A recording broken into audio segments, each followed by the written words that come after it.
Hi guys, I can't joke around anymore with you guys. Really sorry. 99% of you have high IQs who watch my channel. Seriously, you are very intelligent people. But there's always that 1% that doesn't like jokes. And here we go. Dropper Knot says, "Where on earth do you get the word fragile from? It is pronounced fragile." Oh, really? Really, I really pronounce it that way because I don't know how to pronounce the word fragile. Okay, I'm not a rocket science, but I can say that I'm probably in the upper echelon of IQs. Not Mensa, I'm not in Mensa, but I know how to pronounce fragile, you moron. And so I gave him a link to the Christmas Story movie where the old man is opening up the box, which is the leg lamp, and it says in big letters, fragile. And then, fragile. And he says, "Oh, it says fragile. It must be fragile." And, he says, "No, it must be from Italy." And his wife says, "No, it's fragile." Just like this schmuck over here is telling me, "You pronounced it wrong." People love it. They love to correct you. So I wrote, here's the link, why I say it that way. I'm not a dumbass. And then he writes, "Well, you should have prefaced. I should have prefaced the comment with a warning joke coming." Are you shitting me? Are you absolutely shitting me? So I wrote, "Dennis Preety. Yes, I know your name. I know who you are. You're not just Dropper Knot. You're Dennis Preety. Well, or Denise. Dennis, are you a guy or are you a girl? I don't even give a fuck." Okay, Dennis Preety or Denise Preety. I wrote, "Are you serious? You want me to warn people when I'm joking? What the fuck? I don't think my channel may be right for you because I have a dark sense of humor. You might not understand me. 99% of my viewers have high IQs and get my jokes." That's right. So from now on, I can't joke anymore because some, I don't know, schmuck might come on my channel and say, "Oh, you pronounced this incorrectly." I'm just being an ass. Why can't I be an ass on my own channel? I don't even know. All right, let's get to the unboxing. I've had enough. I'm on my ridiculous Dr. Lori antique handling gloves for this unboxing. But if I got to explain my dark sense of humor to people, and I was going to say 20% of the time I'm only kidding. Actually, 90% of the time I'm only kidding when I say something that you might deem edgy. I don't know, maybe I don't have a sense of humor like most people. It's dark, trust me. I like dank memes also. Yeah, how cringeworthy. All right, let's get this open. This is an eBay unboxing. And I can't even freaking joke without people getting jokes anymore. Wait. Hold on, folks. It's fragile. Dennis Preety or Denise Preety, are you stirring in your seat right now? Fragile. It's fragile. You love the fragiles, don't you? All right. No, I'm not a moron. I know it's fragile. Oh my God, you twit. You dumb schmuck. You really think I didn't know how to pronounce the word fragile? I mean fragile? Shit. People are just, oh my God, everything aggravates people these days and they gotta come and they gotta correct you. Oh, look at me, I'm so smart. I knew how to pronounce the word fragile correctly. You didn't. Look at me, I'm so intelligent. Oh my God. Don't watch my channel. Go watch Mr. Rogers. Go watch PBS where they pronounce things correctly. You can even watch The Count. He'll even give you the numbers, how to pronounce the numbers correctly. And you'll learn the word for the day. How's about this? Fuck you. Go fuck yourself. That's the word for today.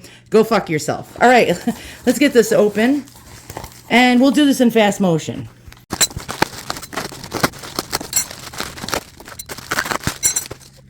Ew. There's a long white hair on here. Ew, how gross, man. Ew. Wait. Let's do forensics. Okay, so obviously this person that sold me this item is a white-haired, probably female, because this is a long hair. All right, so that's our forensics for the day. We're doing eBay forensics. Yeah, wow, wait. Look at that. Ew. I don't even want to pull it with my antique handling gloves, which are filthy anyway. But, all right, let's get in here. And we're going to fast forward this part, too.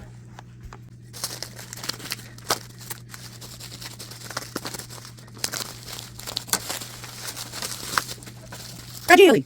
fragile. It's fragile. Fragile, fragile, fragile. It's fragile. It's fragile. Fragile. Oh, for fuck's sake. I can't get this opened. There's so much tape on it. It's fragile. Fragile. Oh, fuck. Fuck. Fuck me dead. Fuck my life.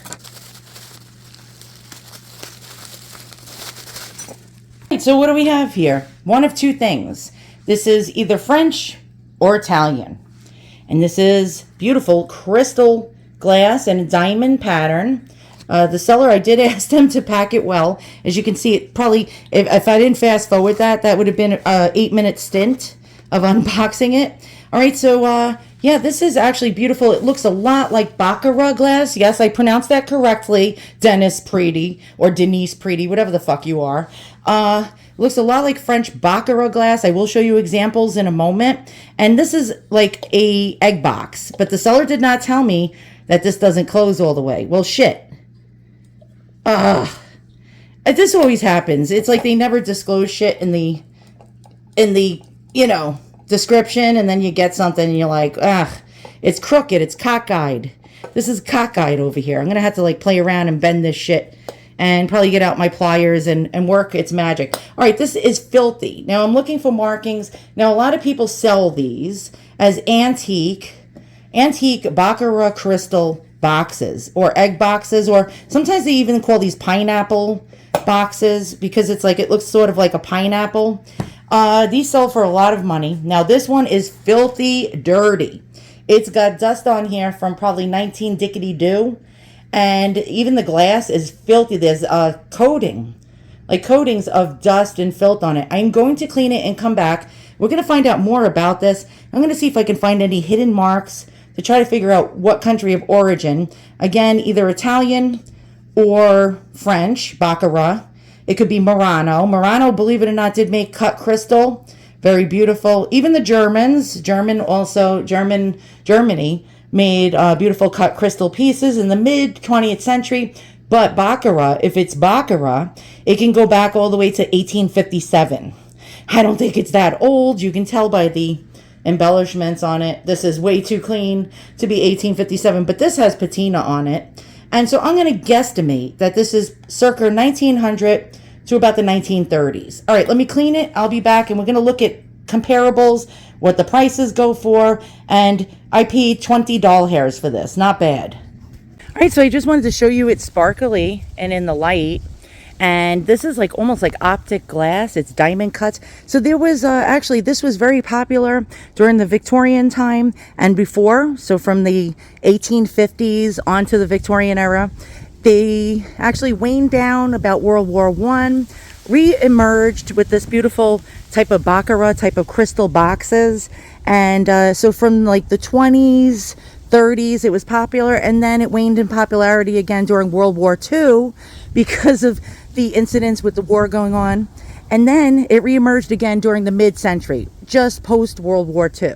So you'll find a lot of these boxes. You won't know how old they are. A lot of dealers on Etsy, Ruby Lane, First Dibs will sell these as antique. They'll say antique Baccarat glass box. And 9 times out of 10, it's mid-20th century or early 1900s. Like, we're talking 1900 to 1920s. How old is this one? I can tell from the patina that this has age. So I'm going to guess that this is circa 1900. And let's go see the comparables with the prices.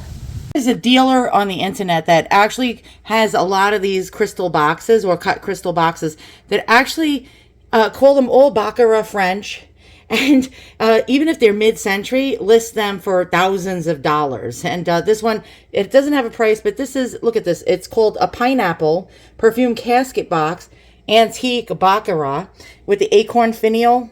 And this one is actually old. I can tell from the perfume bottles. I'm a perfume bottle collector. These bottles look about 1900. And there we go. And this was sold for about $1,000. And here's another one of these. You'll see them in all different shapes, all different sizes. This one is not hinged. The top comes off like a candy dish. And this one says early 20th century, $695 hairs. French Baccarat. So everybody basically puts a name of Baccarat on these cut crystal boxes, which may not always be actually correct. That other dealer that I told you that has a lot of these, yeah, go away, Ruby Lane. I'm not buying shit from you because I don't pay retail. Okay, so large antique Baccarat diamond cut crystal glass pineapple casket. $1,100. And this seller, this is actually a mid 20th century one. I can tell you right off the bat, this is a mid 20th century one, definitely 1950s, but this seller sells it as an antique for $1,100. The same dealer is calling this cylindrical box a antique French Baccarat box, $650. This was made in the 1920s by some crystal company in France. It is not necessarily Baccarat. Now, Baccarat didn't mark their goods until the 1930s and on, with an acid etching mark on the bottom. Before that, they may have had labels that fell off, but generally, you won't see Baccarat markings unless it's the 30s and after. And this person is selling something from the 1920s as antique and for big bucks. And again, this seller is back selling this diamond. It looks like the other one I showed you earlier. This diamond pineapple box for $1,100 hairs and calling it antique. When this one is 1950s for sure, I can tell you, I can assure you, I've collected enough of these to know. As live auctioneers, we have it says possibly Baccarat crystal hinged pineapple box. And guess what? Guess what? This is the same exact one that's on Ruby Lane. So that dealer gets these. It sold for $350 USD, would have estimated value of 100 USD to 1,000 USD. This dealer gets these for pennies on the dollar and then flips them at the price such as 1,100, like we saw in Ruby Lane. I'm going to show you this one is actually one from the 30s, 40s, 50s, right around there, made in France. Some of them are stamped with made in France, and this is actually like a candy dish and or an ashtray and a cigarette lighter, pineapple glass box. And inside, a lot of these will have the cigarette lighters that are actually missing. This comes out, and you will think it is just a trinket box when it was once a cigarette lighter holder. And very interesting. So how do you know if your box actually was one that held a cigarette lighter in it? Very hard to tell. $254.99. This was really neat. This is a 1911 exhibit from the Titanic, the RMS, actually the RMS Olympic, first class ormolu light. Ormolu meaning this gold wash over the bronze. Ormolu light, circa 1911 on exhibit, and this is actually a crystal ceiling light. It would have went, of course, upside down, but you can see this diamond pattern was very popular, especially in 1911. If you're going to buy on a website called First Dibs, get your wallet ready. 1,500 Baccarat crystal compote. Now, there is no markings on this stating that this is Baccarat. And so, seriously, it's just a generic term that people use for this beautiful cut glass crystal. And they'll either say mid-century, they'll say vintage, or they'll say antique. How old is it? You'll probably never know. The earlier ones, you actually can tell if it's a locking box with a key. You can generally tell by the key how old it is. But for the most part, these just get generic terms of Baccarat crystal with high price tags. Here on this website, we actually have a real antique one being sold for $875. This is the truest to antique. It has the hand, the Victorian hand. It was a symbol that meant friendship or something like that. But we do know that this one is an actual antique. And as you can see, a lot of revivals of these type of work actually came into play sometime in the early 20th century to the mid 20th century. Okay, and so here, this person is honest. Mid 20th century crystal egg box with angel motif and brass. And $395. So even the mid 20th century ones still get the price. So you don't even have to write antique or Baccarat. You can just write cut crystal and people will still pay the prices. Now, this one must have had a lighter inside of it. How could I tell? You see how wide this is? On the other side of the box where the top is, where the finial is. You see how thin the brass going around it is? Well, on the bottom part, it's much wider. And the reason for that is to fit the lighter in there that I showed you in the other image. So this actually was a lighter. It was not a trinket box, but the price is actually quite good for one of these pieces. We have another one. This is mid 20th century. Vintage, they were honest. French Rococo style decanter bar. And this one gets a price tag of $1,300. Why? Because it's really interesting. It has a bar built into it. And so you have like these little shot glasses and a shaker, like a cocktail shaker in there. Really quite cool. As you can see from our research that people either attribute this to Baccarat or Baccarat crystal, spelled Baccarat, Baccarat crystal, and either say it is antique or vintage. Very hard to tell whether it's antique or not, but you can sometimes tell by the hinge work or the brass or the what they call ormolu or gold doré that goes around it. This does have patina, but the top part doesn't. It does have patina around the bottom part of that finial. And some of them will be marked. It'll have a country of origin. Generally, the ones that aren't marked with a country of origin could be older. They had a law, I believe in 1890, I think it was 1891 or 1896, the McKinley Tariff Act, where anything that was sold in the United States that came from abroad had to be marked with the country of origin on it actually so they could tax the goods so America didn't get rooked. And there is no marking. Now, it could have once had a label, a paper label on it, and that's why it doesn't, it fell off. Things happen. And so my guess, what is the value of this? Now, if I was one of those dealers that will say antique, Baccarat, pineapple, egg-shaped box, I could probably get a good $800 to $1,000 to $1,100 for this. Now, if I'm going to be honest and say early 20th century, $395 to about $495.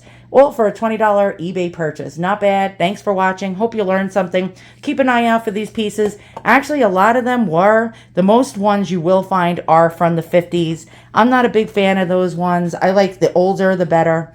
A lot of them did hold a cigarette lighter inside them and were part of a set, like a smoking set and stuff like that. It would come with an ashtray and sometimes powder, like a vanity set. It would come with a powder box. And it would come with perfume bottles and all sorts of things to put on your vanity. But these are really great to collect. They're beautiful, as you can see by the cut glass. Look at that, how it shimmers like real diamonds. And there you go. All right, see you guys on the next one.